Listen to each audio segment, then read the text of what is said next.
అధికారానికి హోదా తోడైతే ఆకాశమే హద్దుగా రెచ్చిపోతారు కొందరు ప్రజాప్రతినిధులు.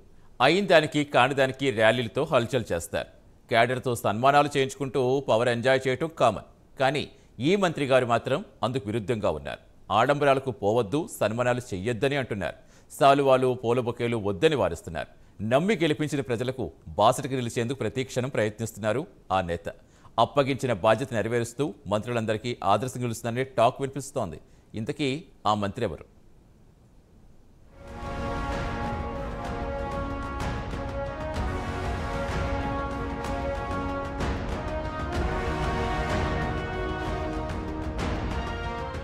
రెండు తెలుగు రాష్ట్రాల్లో నాదెండ్ల మనోహర్ అంటే తెలియని వారు లేరని చెప్పడం అతిశయోక్తి కాదు. ఉమ్మడి రాష్ట్రానికి స్పీకర్గా పనిచేశారు. రాష్ట్ర విభజన తర్వాత మొదట కాంగ్రెస్ పార్టీలో ఉన్నప్పటికీ ఆ తర్వాత జనసేన పార్టీలో చేరారు. తన రాజకీయ అనుభవంతో, వ్యూహాలు, ఎత్తుగడలతో అధినాయకుడికి ఆంతరంగికుడిగా మారారు. పార్టీలో జనసేన అధ్యక్షుడు పవన్ కళ్యాణ్ తర్వాత ప్లేస్ నాదెండ్లదే. సెకండ్ పొజిషన్ లీడర్గా ఎదిగారు. ఎన్నికలకు ముందు పార్టీ పటిష్టం చేసేందుకు తీవ్రంగా కృషి చేశారు.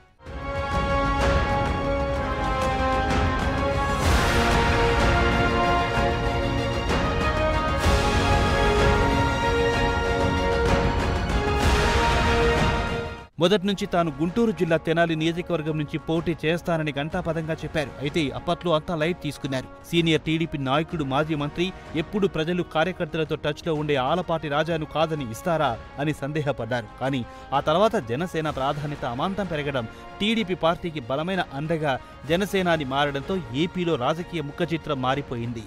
పొత్తులో భాగంగా తెనాలి నియోజకవర్గం నుంచి ఎన్డీఏ కూటమి అభ్యర్థిగా జనసేన నుంచి నాదెండ్ల మనోహర్ పోటీ చేశారు. ఘనమైన విజయాన్ని సాధించారు. తెనాలి చరిత్రలో ఇప్పటి వరకు నమోదు కాని 50,000 పై చిలుకు మెజార్టీ సాధించారు. దీంతో ఇప్పుడు తనపై ఎంతో నమ్మకంతో విజయాన్ని అందించిన ప్రజలకు సేవ చేసి రుణం తీర్చుకోవాలని భావిస్తున్నారంట. గెలిచిన మొదటి రోజు నుంచే స్థానిక సమస్యలపై దృష్టి పెట్టారు. విజయోత్సవ ర్యాలీలు వద్దని క్యాడర్ను వారించారు. సన్మానాలు లాంటి కార్యక్రమాలకు తాను దూరమని తెలిపారు నాదెండ్ల. శాలువాలు కప్పొద్దని, బొకేలు వద్దని అన్నారు. 100 రోజుల లక్ష్యంతో మంచి మార్పు కోసం తాను కృషి చేస్తానని, తనకు సహకరించమని క్యాడర్కు విజ్ఞప్తి చేయడం విశేషం.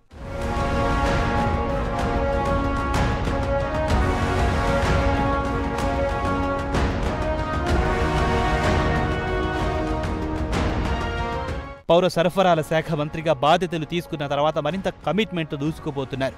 పౌర సరఫరాల శాఖకు సంబంధించి ఎమ్మెల్యేస్ పాయింట్లను తనిఖీ చేశారు. ఆ తనిఖీలు తెనాలితోనే ప్రారంభమై రాష్ట్ర వ్యాప్తంగా జరిగాయి. ఎమ్మెల్యేస్ పాయింట్లో స్టాక్ నిల్వల్లో తేడా ఉందన్న విషయం తేటతెల్లం చేశారు మంత్రి నాదెండ్ల మనోహర్. ప్రజా పంపిణీకి సిద్ధంగా ఉన్న రేషన్ బియ్యంలో ప్రతి క్వింటాల్కు 3 నుంచి 5 కేజీలు తక్కువగా తూకమున్నట్టుగా గ్రహించి దీనిపై విచారణ చేయించి సంబంధిత అధికారులు, సిబ్బందిపై చర్యలు చేపట్టారు.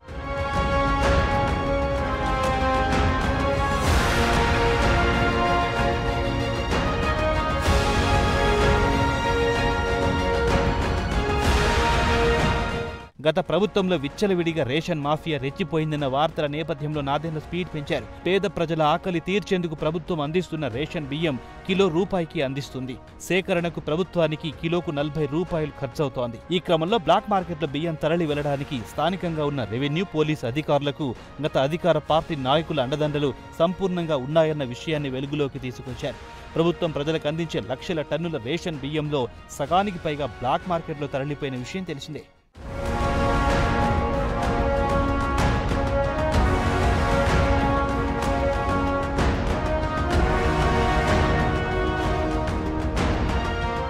వైసీపీ పాలనలో రేషన్ బియ్యం మాఫియాకు డాన్గా కాకినాడ ఎమ్మెల్యే ద్వారంపూడి చంద్రశేఖర్ వ్యవహరించేవాడు.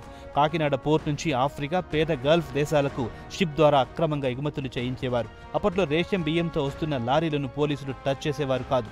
ఎటువంటి ఇబ్బందులు లేకుండా అక్రమంగా బియ్యం లోడ్తో ఉన్న కంటైనర్లు సక్రమంగా కాకినాడ పోర్టుకు చేరవేసేందుకు గ్రీన్ ఛానల్ను ఏర్పాటు చేశారంటే ఏ రేంజ్లో ద్వారంపూడి వ్యవస్థను మేనేజ్ చేశారో అర్థం చేసుకోవచ్చు.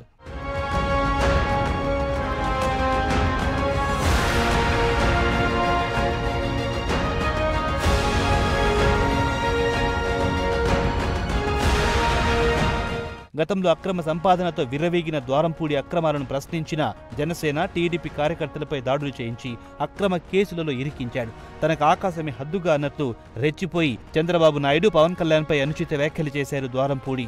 పవన్ కళ్యాణ్ ఎన్నికల సభలో ద్వారంపూడి చంద్రశేఖర్కు స్ట్రాంగ్ వార్నింగ్ ఇచ్చారు. అప్పుడే ద్వారంపూడి అక్రమ సంపాదనతో ఏర్పాటు చేసుకున్న సామ్రాజ్యాన్ని నేలమట్టం చేస్తానని ప్రతినబూనాడు పవన్ కళ్యాణ్. ఇప్పుడు ఆ బాధ్యతను తీసుకున్నారు నాదెండ్ల మనోహర్.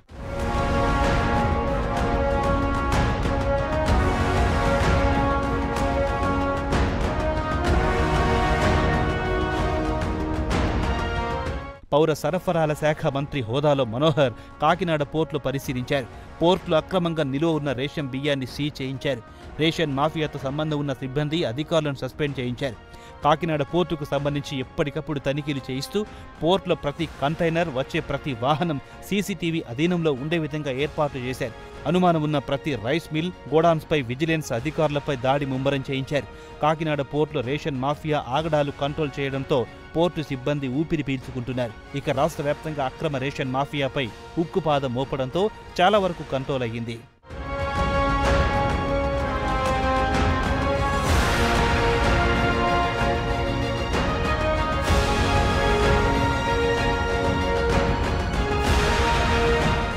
కసితో కమిట్మెంట్ ఉన్న నాదెండ్ల మనోహర్ పనిచేస్తున్నారు. ప్రలోభాలకు గురికాకుండా మంత్రిగా తనకిచ్చిన బాధ్యత నెరవేరుస్తున్నారు. రేషన్ మాఫియాకు కంటి మీద కునుకు లేకుండా చేస్తున్నారంట. ఆయన పనితీరును చూసి మంత్రులందరికీ ఆయనే ఆదర్శమంటూ పొలిటికల్ సర్కిల్స్ లో చర్చ నడుస్తుంది.